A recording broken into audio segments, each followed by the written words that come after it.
Hello everyone, myself Dr. Urmila Panghal, Associate Professor, Dayanand महिला महाविद्यालय कुरुक्षेत्र। आज हम बात करेंगे मूड डिसऑर्डर्स पे।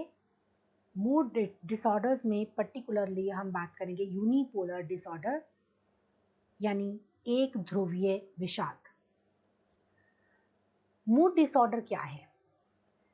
मूड डिसऑर्डर्स में व्यक्ति की अपनी फीलिंग्स और जो इमोशंस से जुड़ा हुआ व्यवहार होता है उसमें डिस्टरबेंस आ जाती है, जिसके कारण जीवन के सभी क्षेत्रों में उसका समायोजन बिगड़ जाता है। मूड डिसऑर्डर में दो तरह के मूड्स की हम चर्चा करते हैं कि या तो व्यक्ति बहुत उदास होता है या बहुत ही अप्रसन्न महसूस करता है, या फिर वह बहुत खुश या बहुत ही ज़्यादा उसमें एनर्जी महसूस करता है। तो मूड डिसऑर्डर्स मतलब जब मूड में बदलाव हो, उतार चढ़ाव हो, उनको हम मूड डिसऑर्डर्स के नाम से जानते हैं। मूड डिसऑर्डर्स भी मुख्यतः एंजाइटी डिसऑर्डर्स के अंदर आते हैं, यानी कि मूड्स से संबंधित विकार जो उत्पन्न होते हैं, कहीं ना कहीं उनके पीछे मुख्य कारण चिंता होता है। मूड डिसऑर्डर्स दो प्रकार के होते हैं, यूनिपोलर डिसऑर्डर्स यानी एक ध्रुवीय विकार, बाइपोलर डिसऑर्डर यानी द्विध्रुवीय विकार। यूनिपोलर डिसऑर्डर आगे दो प्रकार के होते हैं, डिस्थाइमिक डिसऑर्डर और major depressive disorder. Bipolar disorder आगे तीन प्रकार के होते हैं, बाइपोलर 1 डिसऑर्डर, बाइपोलर 2 डिसऑर्डर और साइक्लोथैमिक डिसऑर्डर। तो आज हम चर्चा करेंगे सिर्फ यूनिपोलर डिसऑर्डर की। यूनिपोलर डिसऑर्डर में व्यक्ति केवल डिप्रेशन के एपिसोड्स को झेलता है। केवल और केवल व्यक्ति जब डिप्रेशन के घटनाक्रम को महसूस करता है तो उसको हम यूनिपोलर डिप्रेशन या यूनिपोलर डिसऑर्डर का नाम देते हैं। जैसा हमने बताया कि दो प्रकार का होता है, इन दोनों के लक्षणों की चर्चा हम साथ साथ करेंगे ताकि इन दोनों के लक्षणों को हम डिफरेंशिएट कर पाए। सबसे पहले डिस्थाइमिया। इस डिस्थाइमिया रोग के लिए जो लक्षण होने चाहिए उनकी चर्चा हम यहाँ कर रहे हैं कि डिस्थाइमिया में हल्का विषाद का मूड लगभग 2 वर्षों तक चलता है और इन 2 वर्षों में लगभग प्रतिदिन व्यक्ति जो है हल्के विषाद के मूड को झेलता है, और इन में से 2 या 2 से अधिक अगर लक्षण व्यक्ति दिखाता है तो उसे हम डिस्थाइमिया का पेशेंट मानेंगे। जैसे कि व्यक्ति को बिल्कुल भूख नहीं लगती, या वो बहुत अधिक खाता है, या उसे बिल्कुल नींद नहीं आती, इंसोम्निया, या बहुत ज़्यादा नींद लेता है, वो अपने अंदर शक्ति की कमी महसूस करता है, व्यक्ति आत्म प्रतिष्ठा को कम आंकता है, एकाग्रता में कमी पाई जाती है और निर्णय को लेने में भी वो डिफिकल्टी महसूस करता है और अपने आप को असहाय समझने की भावना उसके अंदर होती है। ये सभी सिम्टम्स, क्योंकि हमने पहले ही कहा, लगभग 2 साल तक चलने चाहिए, और 2 साल में भी 2 महीनों से ज़्यादा लगातार इन लक्षणों की अनुपस्थिति नहीं होनी चाहिए। तो एक तरह से ये एक लंबे समय तक चलने वाले बीमारी है।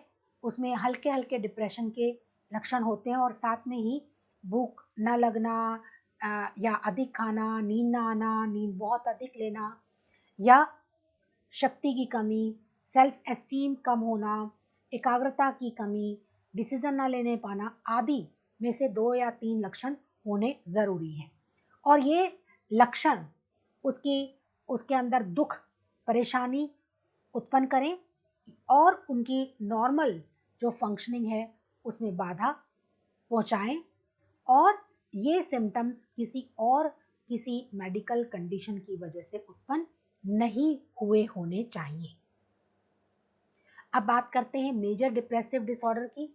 मेजर जैसे पता ही है, बड़ी विषादी विकृति, यानी कि यहाँ पर डिप्रेशन हल्का नहीं होता बल्कि बढ़े हुए रूप में होता है, अधिक डिप्रेशन होता है।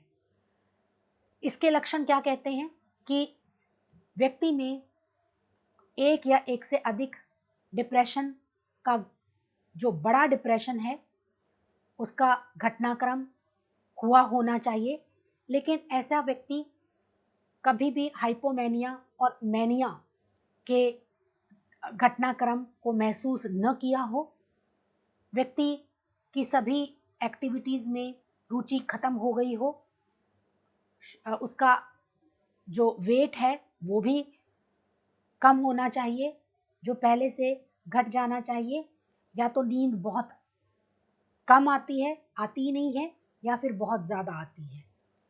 ऐसा व्यक्ति थका थका महसूस करता है, शक्ति की कमी महसूस करता है, उसके अंदर आत्महत्या के बार बार विचार आते हैं, अपने आप को किसी काबिल नहीं समझता, और गिल्ट यानी कि गलती की भावनाएं मन में चक्कर काटा करती हैं, और वह एकाग्र नहीं होकर के किसी कार्य को कर पाते हैं। बार बार मृत्यु से संबंधित विचार आते हैं, निर्णय लेने की क्षमता नहीं होती है। मेजर डिप्रेशन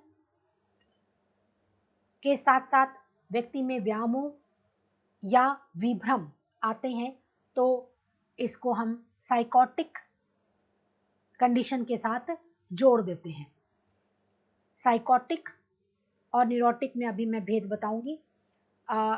ये सभी जो सिम्टम्स हैं उसको के अंदर दुख या परेशानी उत्पन्न करें या उसकी आम दिनचर्या में बाधा पहुंचाएं, और ये जो सिम्टम्स हैं किसी और मेडिकल कंडीशन से जुड़े हुए नहीं होने चाहिए, और ये लक्षण लगभग 15 दिनों तक चलने चाहिए।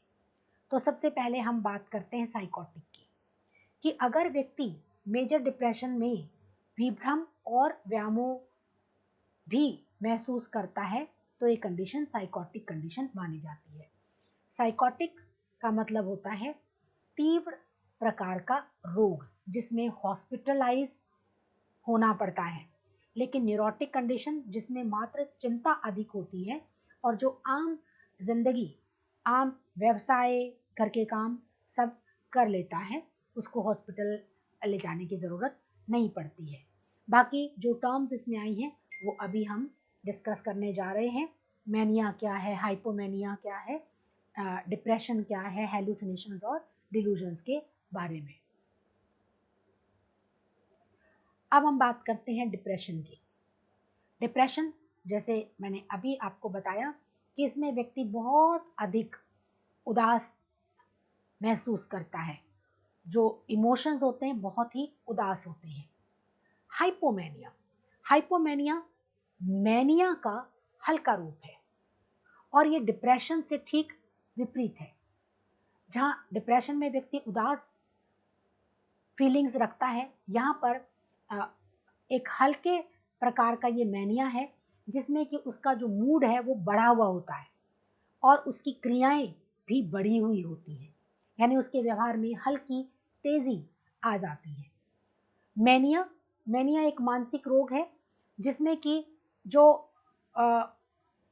उत्तेजना का स्तर है बहुत अधिक बढ़ जाता है, और वो बहुत खुश, प्रसन्नचित्त लगता है, बहुत अधिक बोलता है, उसकी जो मूवमेंट्स हैं, उसकी क्रियाएं हैं वो बहुत बढ़ जाती हैं, और ऐसे व्यक्ति में व्यामोह भी उत्पन्न होते हैं। अब ये व्यामोह क्या है? व्यामोह एक छोटे प्रकार के विश्वास होते हैं, डिल्यूजन्स, फॉल्स बिलीफ कहे जाते हैं, जिनका रियलिटी के साथ संबंध नहीं होता। जैसे कि अगर मैनिया का एक रोगी है और वो अस्पताल में भर्ती है और वो ये कहे कि मैं राजा सम्राट हूं, तो क्या वास्तव में वो राजा सम्राट है? नहीं।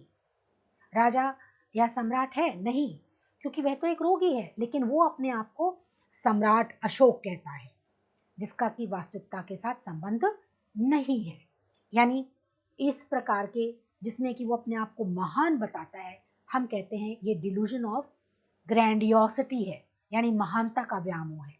इस प्रकार से विभिन्न प्रकार के व्यामोह होते हैं, जैसे कि डिल्यूजन ऑफ रेफरेंस, कि कोई रोगी कहता है कि कोई मेरे बारे में बातें कर रहा है, मेरे विरुद्ध षड्यंत्र रच रहा है। ऐसे ही डिल्यूजन ऑफ परसिक्यूशन, कि लोग मुझे सजा देना चाहते हैं। तो इस प्रकार से कई प्रकार के झूठे विश्वास व्यक्ति उत्पन्न कर लेता है, जिसका वास्तविकता से संबंध नहीं होता। हेलुसिनेशंस यानी विभ्रम। विभ्रम क्या है? कि जब वातावरण में कोई उद्दीपक, कोई स्टिमुलस प्रेजेंट नहीं है, लेकिन किसी भी चीज के प्रेजेंट न होते हुए भी उन चीजों को देखना, परसीव करना। जैसे वातावरण में कुछ नहीं है और रोगी को कुछ व्यक्ति नजर आ रहे हैं।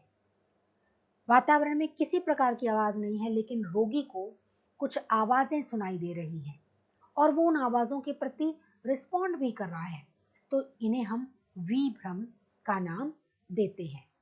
ये सब आपके क्राइटेरिया में शब्द आए, इसलिए हमने यहाँ पर इनको एक्सप्लेन किया है। अब हम बात करते हैं कि यूनिपोलर डिप्रेशन के कौन से कारण होते हैं जिनकी वजह से ये रोग उत्पन्न होता है। तो सबसे पहला जैविक कारक। जैविक यानी जो व्यक्ति की जो शारीरिक संरचना से जुड़े हुए होते हैं, उनको हम जैविक कारक कहते हैं। इसमें हम पहला डिस्कस करेंगे हेरिडिटी। हेरिडिटी यानी वंशानुक्रम। वंशानुक्रम जो अध्ययन हुए हैं हेरिडिटी को लेकर के, वो ये बताते हैं कि अगर माता या पिता में ये यूनिपोलर डिप्रेशन यानी एक ध्रुवीय विषाद का रोग है, तो उनकी आने वाली संतानों में भी इस रोग के होने की संभावना बढ़ जाती है। क्योंकि स्टडीज क्या कहती हैं कि जो जितने ज्यादा नजदीक का ब्लड रिलेशन होगा, उतने ही रोग की संभावना 3 गुना बढ़ जाती है कि उन लोगों में ये यूनिपोलर डिप्रेशन चला जाए।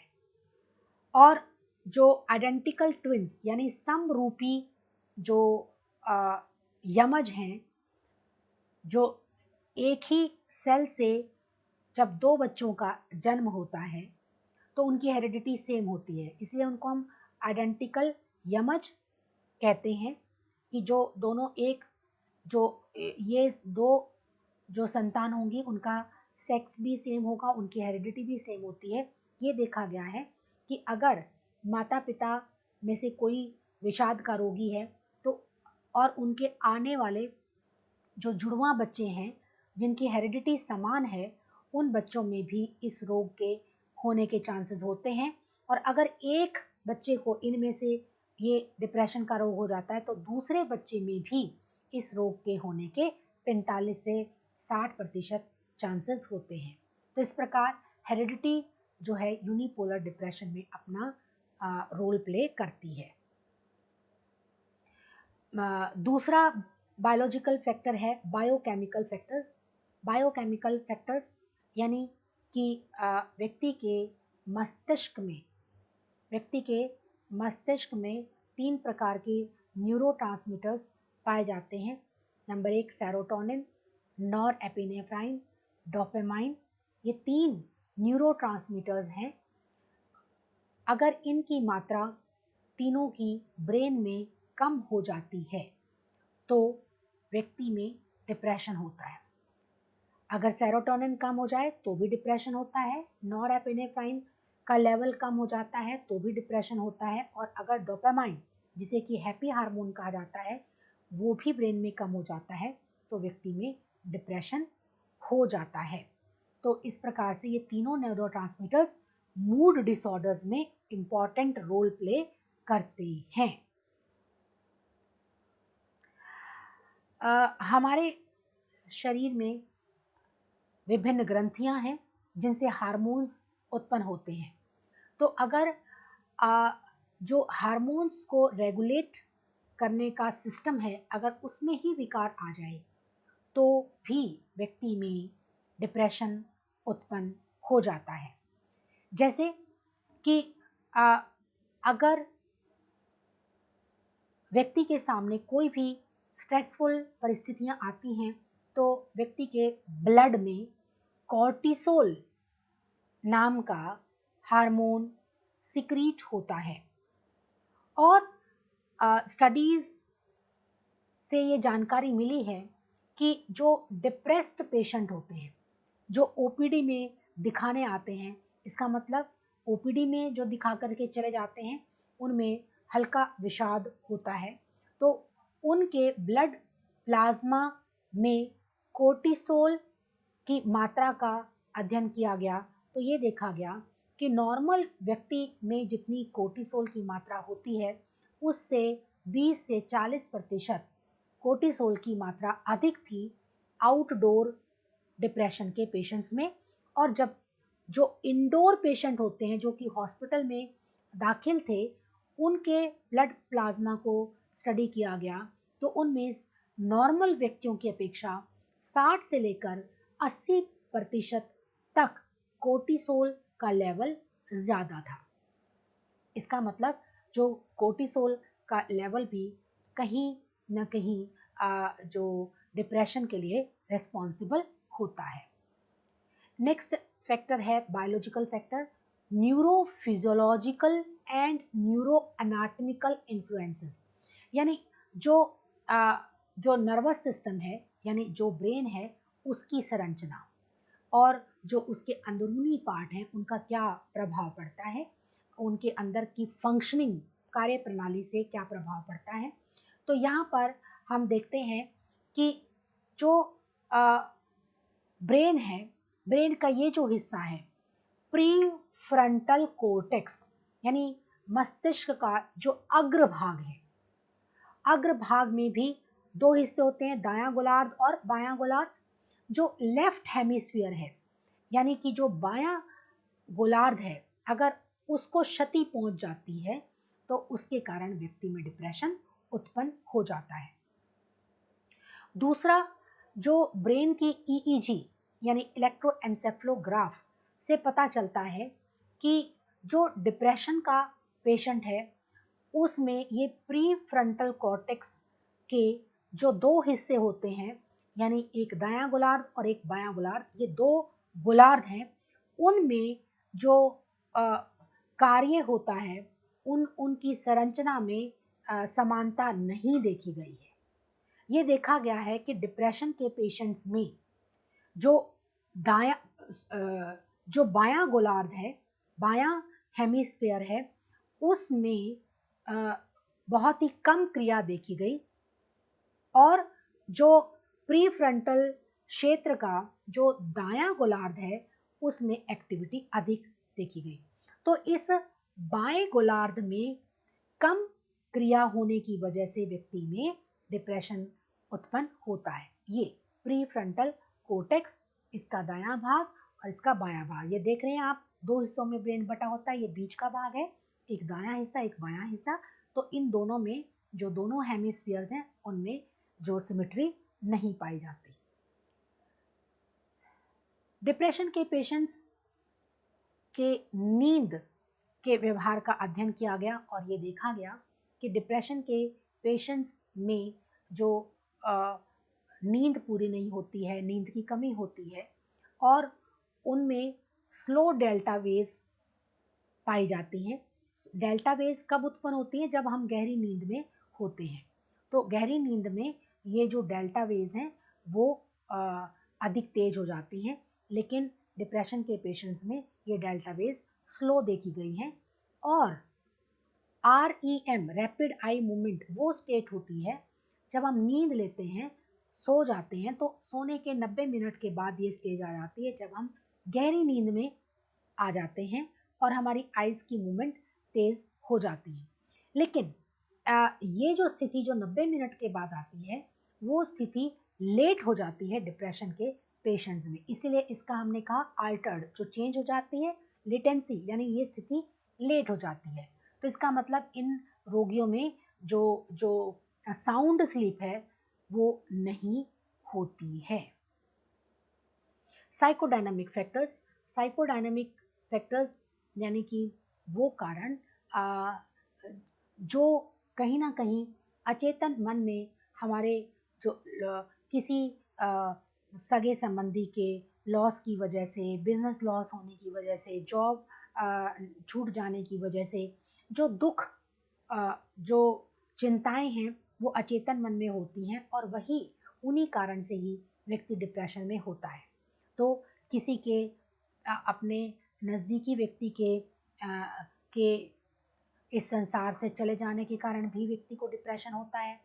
जिन बच्चों को अफेक्शन, प्यार नहीं मिलता है और पेरेंट्स का तिरस्कार उन्हें मिलता है, पेरेंट्स उनको बार बार ये रियलाइज़ कराते हैं तुम किसी काम के नहीं हो, किसी काबिल नहीं हो, तो उनके अंदर ये बातें लो सेल्फ एस्टीम यानी कि आत्मसम्मान को कम करती हैं। वो अपने बारे में कम अच्छा सोचते हैं, बुरा ही सोचते हैं, और इन सब के कारण वो उन व्यक्तियों में डिप्रेशन का रोग उत्पन्न होने के अधिक चांसेस होते हैं। नेक्स्ट है बिहेवियरल फैक्टर्स। बिहेवियरल फैक्टर्स कहते हैं कि जो डिप्रेशन का व्यवहार है वो सीखा जाता है, और सीखने के लिए पुरस्कार जरूरी है।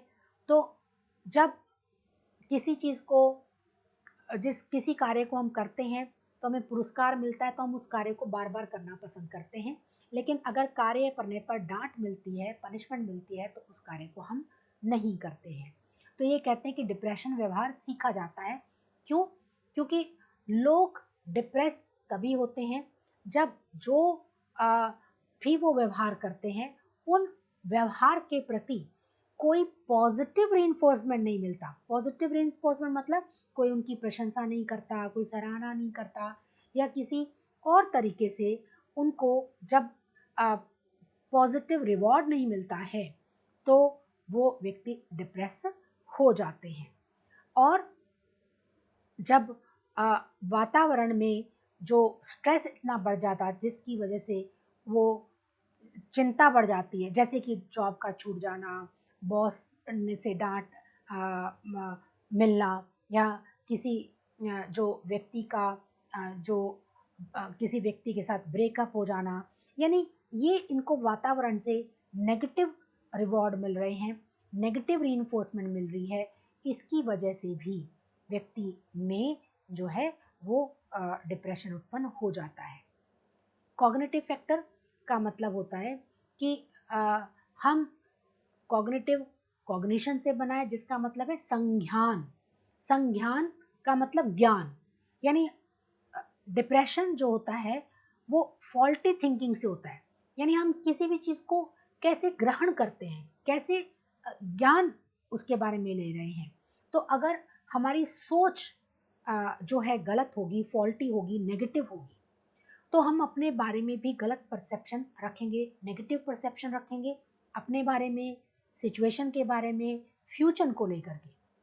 तो ये गलत सोच, नेगेटिव परसेप्शन ही डिप्रेशन का कारण बनती है।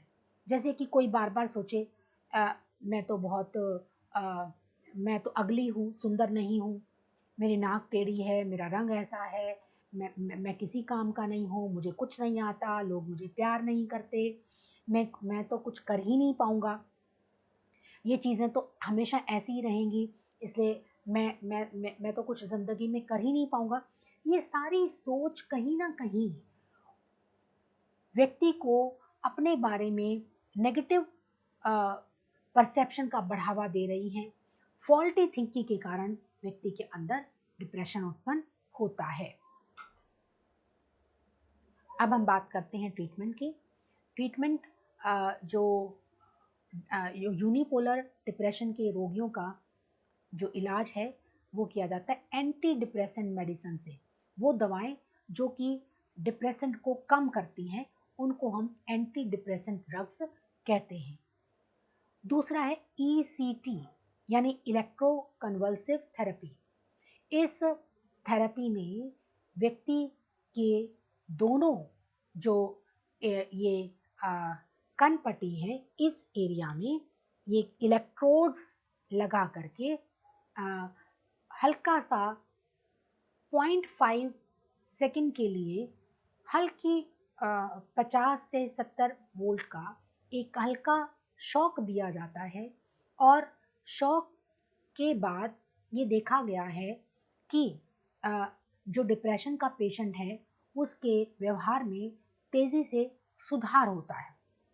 इसका कारण कहीं ना कहीं ECT यानी विद्युत आघात के बाद जो ब्रेन में केमिकल्स हैं उनमें जो बदलाव आता है उसके कारण ही यह जो डिप्रेशन का व्यवहार है उसमें सुधार होता है, ऐसा माना जाता है।